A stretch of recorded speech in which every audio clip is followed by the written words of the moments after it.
Welcome to the Consulting Curve Podcast, the community approach to clients and consulting. Brought to you each week by Peter Selby, founder of BizDrivers.biz, a trusted profit and growth advisory to companies and consultants around the world. Tune in each week and learn how you too can take that journey from corporate to consulting. This is Kevin Pruitt with another episode of the Consulting Curve, and my good friend Peter Selby once again joins us. Peter, thank you for taking time in your busy schedule to let's pick your brain a bit in the consulting space. Heaven help us. Bad pleasure as always, but a bit of a worry picking my brain. Well, we are actually firing up episode 11 of the Consulting Curve, the community approach to clients and consulting, and it's amazing how quickly this series is going by. But Peter, last week we touched on a really interesting topic. I mean, around the whole idea of network and community, and I know that these episodes are so short and we try to cram everything in. I would love to kind of segue from last week to this week, and really there was a couple of things that we really wanted to touch on related to networking and networks. And I want to just kind of give you that space as we open up this episode, and then we can transition into really talking about the customer community as we get into this. So what are one or two things that you'd like to kind of segue from last week to this week? Yeah, I guess they are. Yeah, there is a lot of overlap, I guess, and although we'd be talking more about the communities themselves and the networks perhaps today, but there's a definite link. And one of the things, it's a common observation that we see, is people get a little bit fixed on numbers. I need a bigger network. I need a bigger network. And sure, whilst it is important that you are consistently growing your sphere of influence, it's as important that the network is the right type of people for what you're trying to do. Yeah. It's not necessarily a numbers game. It's really about thinking about the type of problems that you're trying to solve for people, and also the type of companies and people you want to do business with, or that would want to do business with you, to be fair, and making sure that your network is focused in the right place. So, and there's lots of places to focus. I mean, the digital platforms are obvious, the LinkedIns of the world, etc., Twitter and whatnot. But there's lots of industry networks. There's all sorts of networks around the edges, and you've only got so much time. So it's about getting the right quality of network as much as it is about the numbers.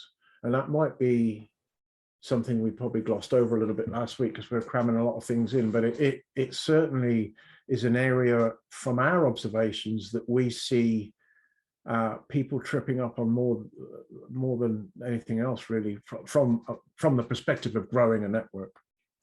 So are you talking more on the client side of things or on the service provider side? I mean, it could be both.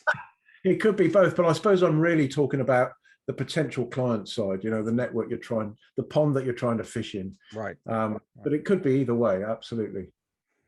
Well, that is such an interesting, normally when you talk about building your network, it really becomes a numbers game. It's a quality, it's quantitative, the bigger I can grow my network, the bigger, to use your fishing analogy, the bigger the pond is that I can fish in. But everything in this kind of new economy, and we've talked about it in different ways, everything in new economy is almost like you got to niche down, Well, it's interesting. And there's also the Pareto Effect that's in everything in life. Mm-hmm. That people tend to, and we touched on it last week, that people tend to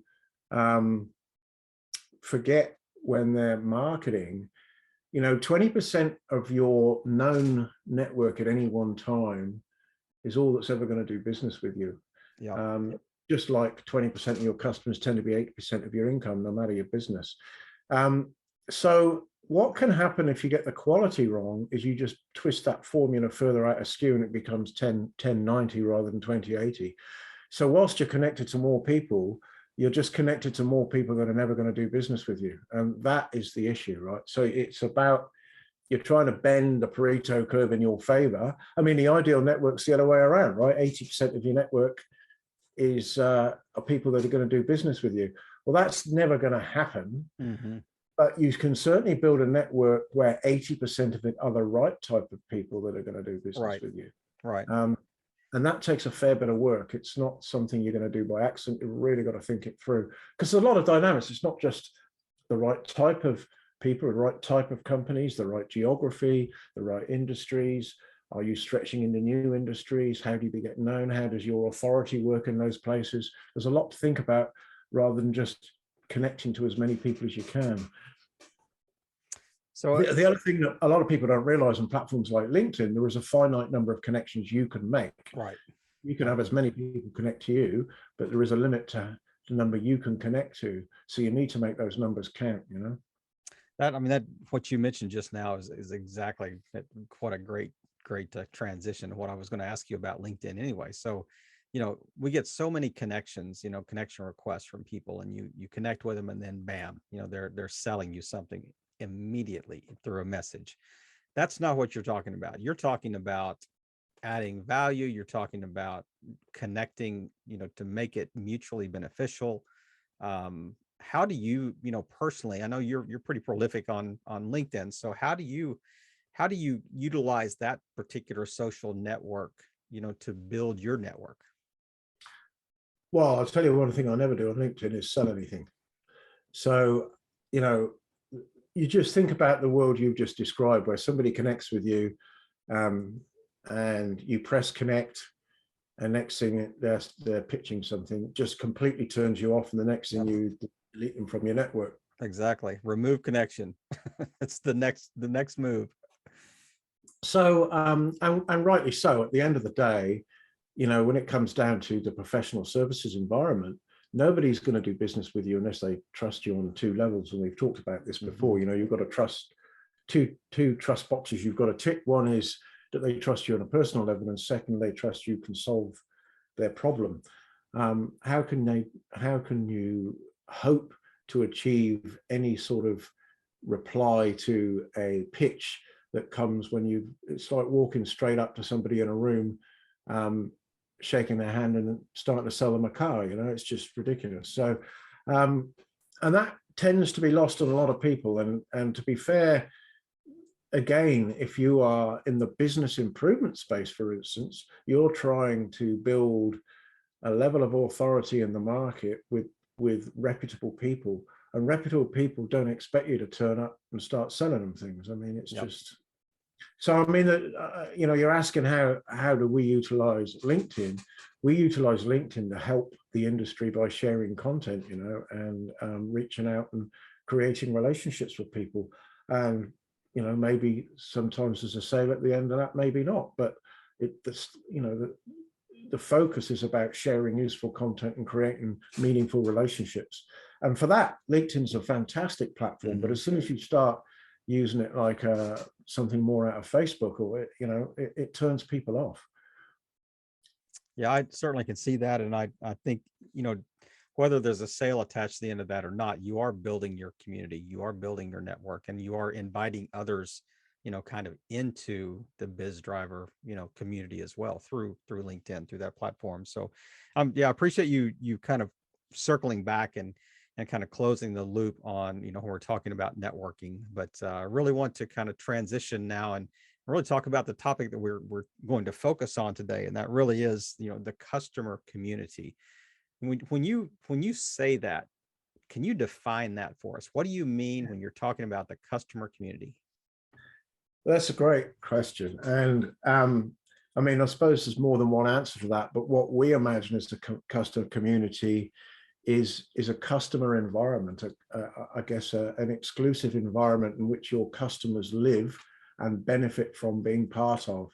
And corporations have been doing this sort of thing for years. They have user groups for products and services, or user groups for a brand, or whatever it may be, and they bring them into this habitat, if you like, into this ecosystem that is specifically around their organization. But in the consulting community, that is not the norm.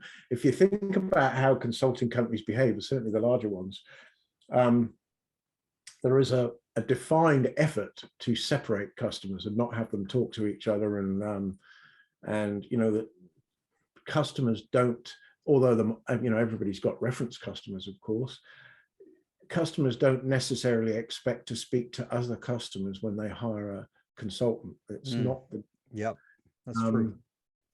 And yet there is immense value from having a customer community in the consulting space, because you can build an ecosystem for your customers that adds value to them, whether you're working for them or not. And you know, if assuming that you deliver a good service to customers, they will have you back at some point in the future, right? So a customer can certainly, I mean, there's two types of ways of viewing customers. If you're a consulting company, just go after new customers all the time, or try and have a less number of customers that are more strategic, that you build deeper relationships with.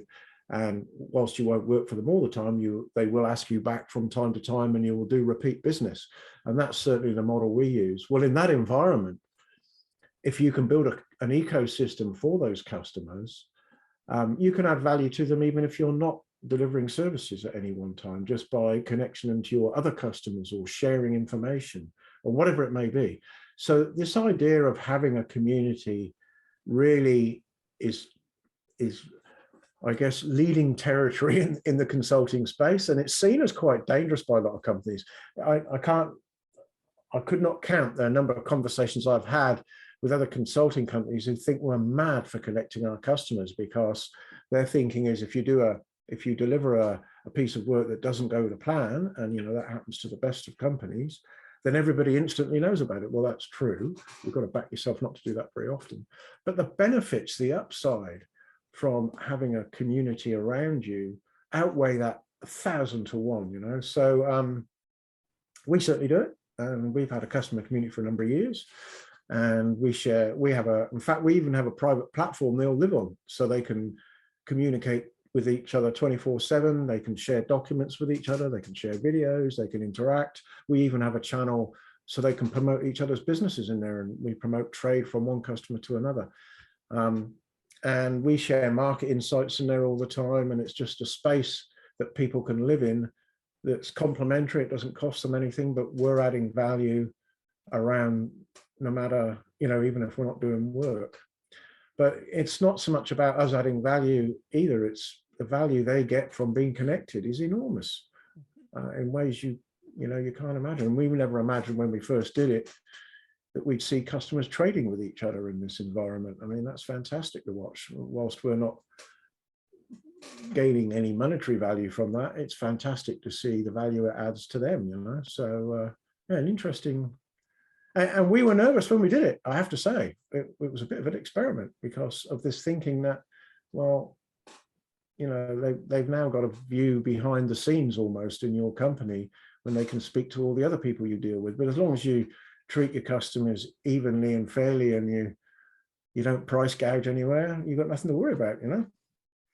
I'm curious. So since this was such a kind of a revolutionary idea, kind of in the cold advising space, you know, try to take a time trip back to, you know, that meeting that you know, you were sitting in the conference room with the rest of your, you know, kind of leadership team, and you guys were kind of bouncing ideas off each other, and you're thinking, hey, why don't we build a community around, you know, of our clients?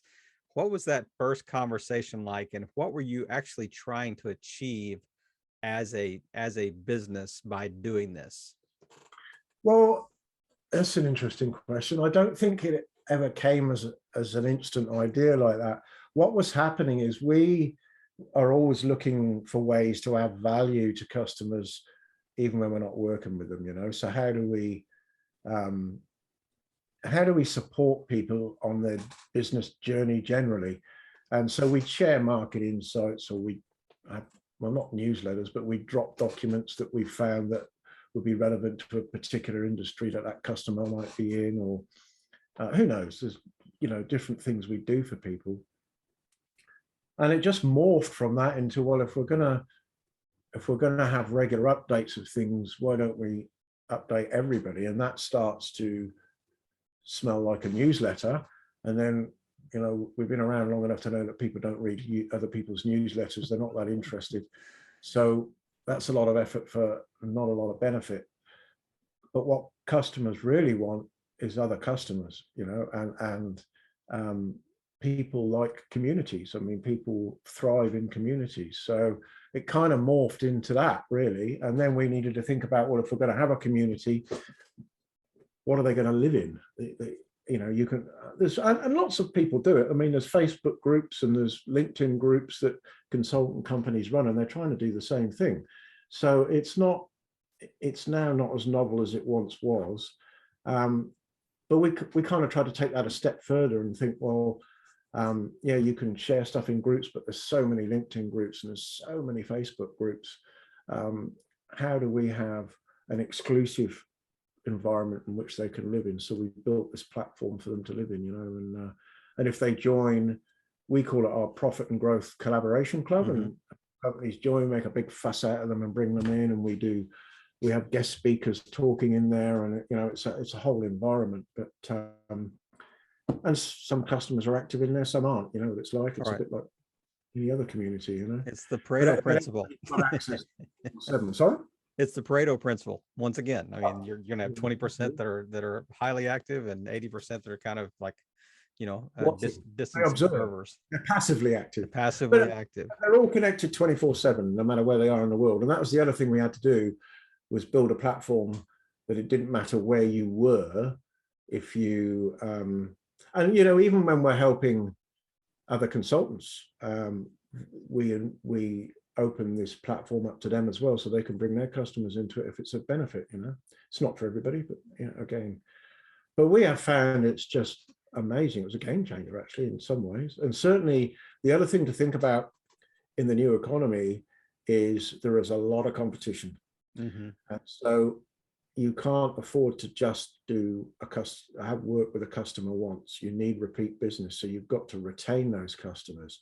And a community is another great way of retaining people, because you are connected to them even when you're not doing work, and you know what they're thinking, and they know what you're thinking, and you're adding value, you're sharing content with them that they're going to find useful, even, and it's not costing them anything financially. I mean, you've got to be prepared to fund it as a company, because you need, you know, there's a cost to having the platform, there's a cost to setting up the ecosystem and all the rest of it. But compared to the value that it brings, I think it's a small price to pay.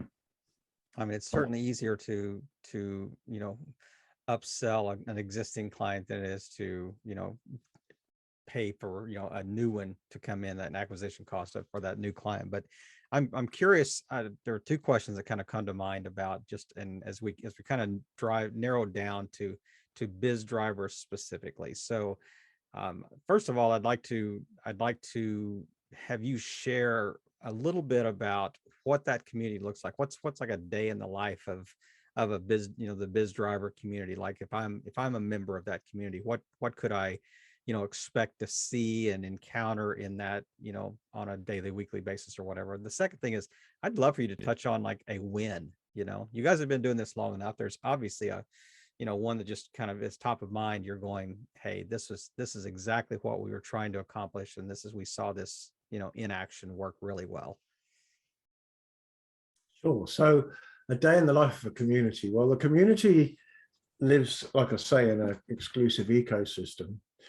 And one of the things that we get all our consultants to do, whether they're consultants we're helping as part of our executive advisory board membership, or whether they're our consultants inside the business, whenever they post useful content on LinkedIn, we also get them to post in this environment. So there's lots of information coming in all the time. And customers will get pinged by the platform. Well, if they've got notifications turned on, they will. If they haven't, they won't. But that, hey, there's been a post on a topic. And if that's a useful topic, a customer can, you know, this platform works on their mobile phone, it'll work on their desktop, it works everywhere. So they're constantly connected to new information and data. And they can interact with that, right? Within the ecosystem. So, you know, if somebody's, for instance, posted and they've shared an article on whatever it may be, and they want to know more, they can just reply back to the person that's posted and start asking questions about it. So it's an instant tap into this data connected world we keep talking about, this is an instant way of customers keeping up to speed with what's going on in marketplaces. So that is one thing that happens. The other thing is you see customers interacting with each other. Mm-hmm. Oh, I need such and such a service, and oh no, we do that, and again, they might be reaching to each other from different parts of the globe. It doesn't matter because it's on a platform that's touching the web, so that it's available 24/7. And equally, then customers that want to share stuff. We have done this, or we've found this problem, or watch out for this, or here's a brilliant tool that we found, or here's a great consulting company we found besides business drivers, whatever it may be. They can share all that readily, So the only thing that we are careful about, we don't have many rules about the community beyond we won't invite people that compete with each other directly in the same geographic area, because obviously that would start to unravel the community. But outside of that, we really do open the community up.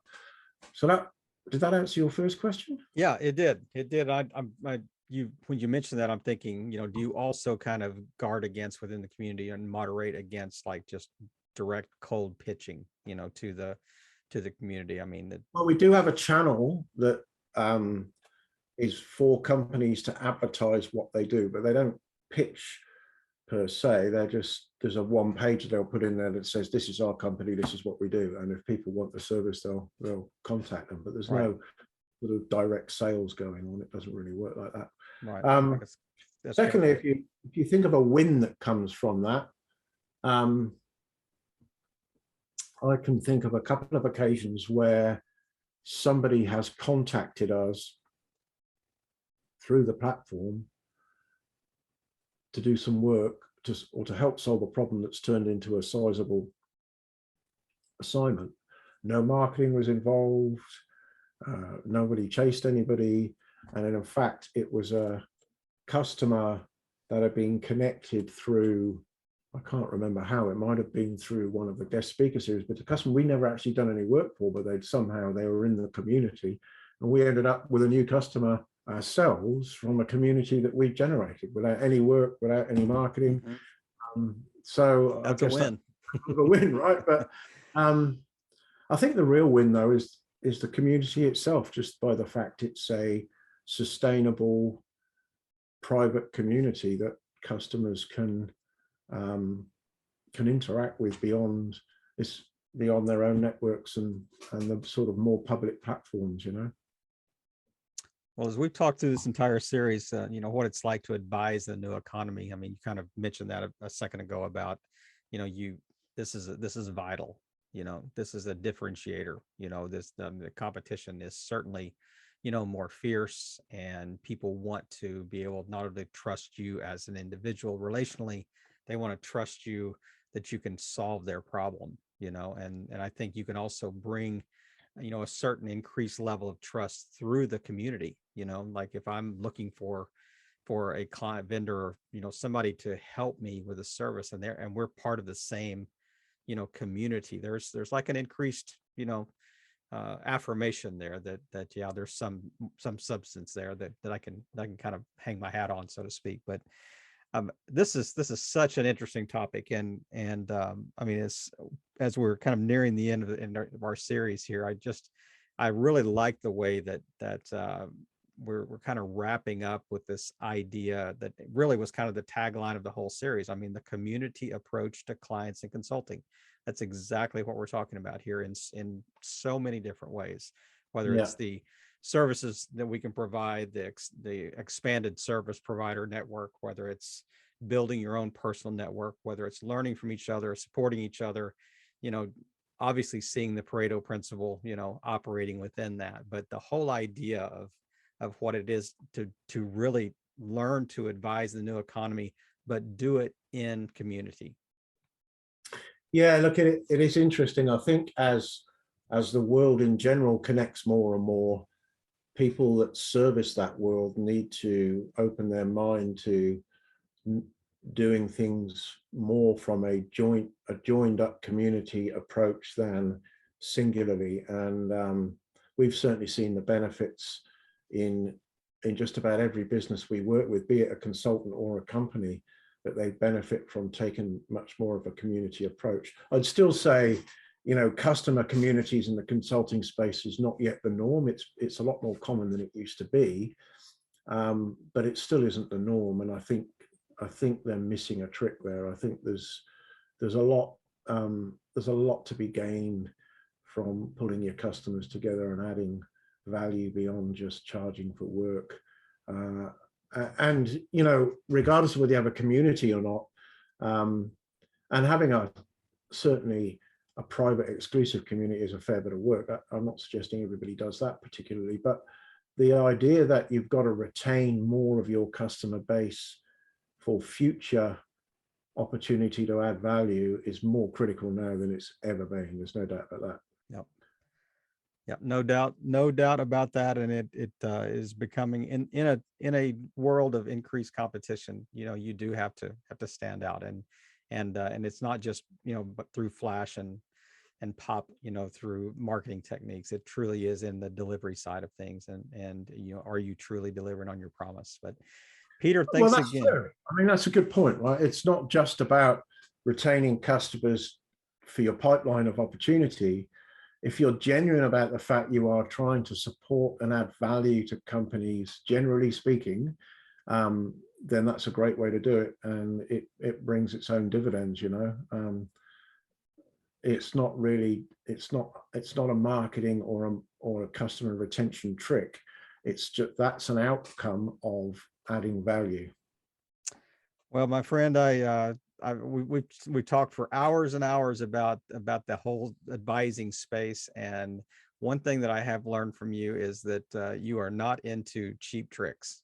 You are into delivery of value. That I can affirm 1000%. So, yeah, just thanks again for just taking time today, and just another great topic in this entire series, advising in the new economy. And really just love doing this whole series with you, and just really just being able to kind of pick your brain and draw from your experience and the examples of things that worked and haven't worked, but, you know, lessons learned that are applied, and I think have a much broader application than just, you know, what we've talked about on here. But really, this whole series is such a great series: the consulting curve, the community approach to clients and consulting. Peter, thanks again.